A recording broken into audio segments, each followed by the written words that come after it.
This bike right here changed the sport of cycling forever after it was created.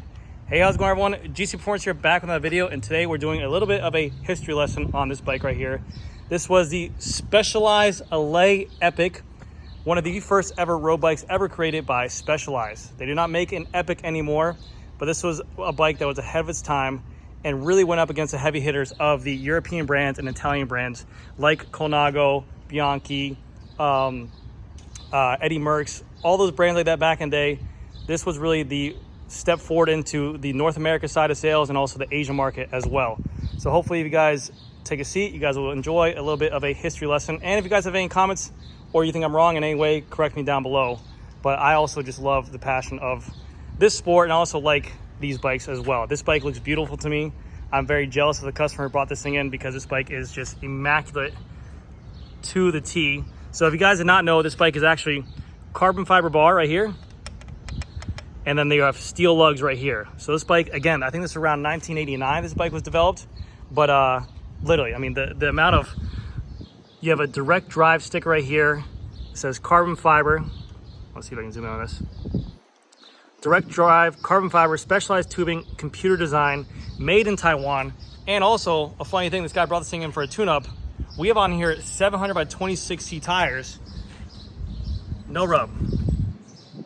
No rub on here with 26C tires. This bike was ahead of its game, all right? And it's got the Spinergy wheels on here and everything. Absolutely beautiful bike. So, what do I mean by this when I say that this bike changed the game of cycling forever? So, back in the day, around 1970s, a lot of the races and a lot of the big name suppliers out there for the cycling world wore more of the European brands, like Colnago, Mavic, Reynolds, Bianchi, Eddie Merckx. All these brands were really big in the European and also the Italian kind of sector. And even the components for them as well were more Campy and Reynolds and Mavic. So it's all really sourced out of the European side, and the cycling sport was definitely dominated more in the European side of it. Well then, right around 1970s, there's a little company in California named Specialized, founded by Mike Sinyard.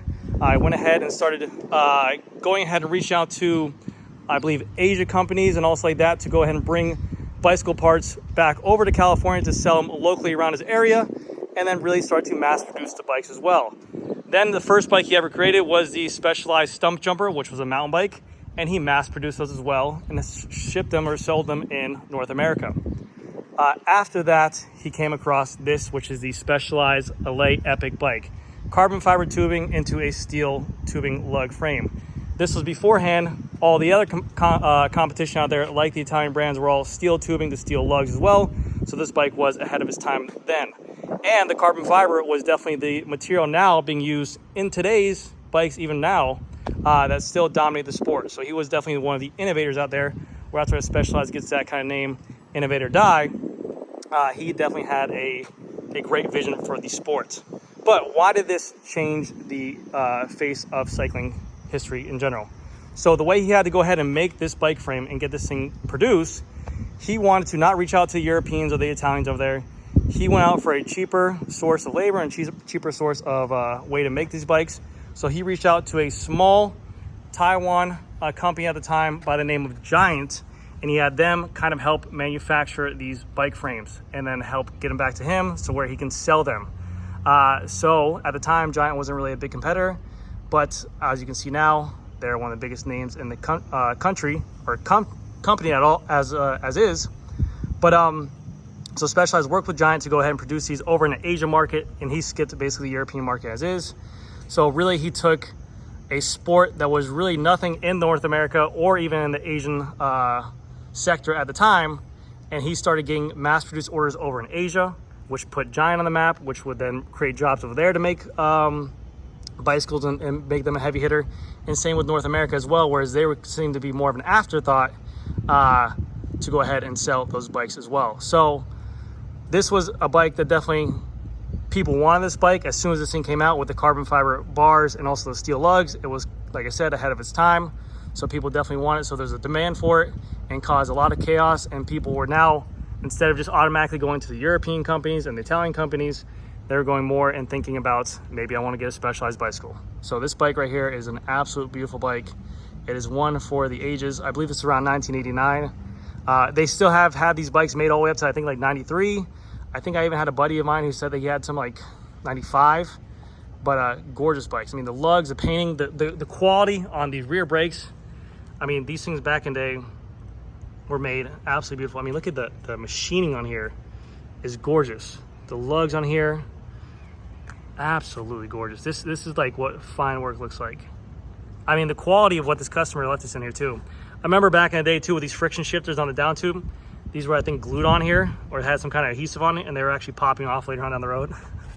You got a straight block cassette back here. What is this? We got a 1, 2, 3, 4, 5, 6, 7, 8. 8-speed cassette with a Shimano 600. You got the Shimano Ultegra crank on here. Crazy looking bike. Absolutely beautiful. I believe the Spinergy wheels are aftermarket, and Spinergy wheels as well have their own little kind of a story to them and backing. One thing was they actually got banned from the Tour de France because of the fact of how sharp these things were, and people didn't want to risk cutting off people getting injured and cutting off limbs, you know, because it's such a big hole that you can pretty much fit a whole limb through there. So that was a concern of theirs. But these bikes, believe it or not, back in the day used to dominate the sport, and people were still doing 25 to 30 miles an hour on these bicycles today, or back then. But gorgeous. You got your quill stem, Modolo pattern, and atomic band. You got just, all you had up here was just your brakes.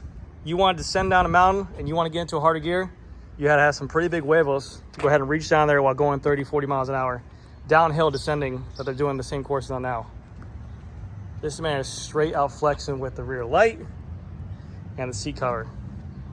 Beautiful, beautiful bike though. But yeah, guys, anyways, that's gonna do it for this video. Let me know what you guys think of this thing.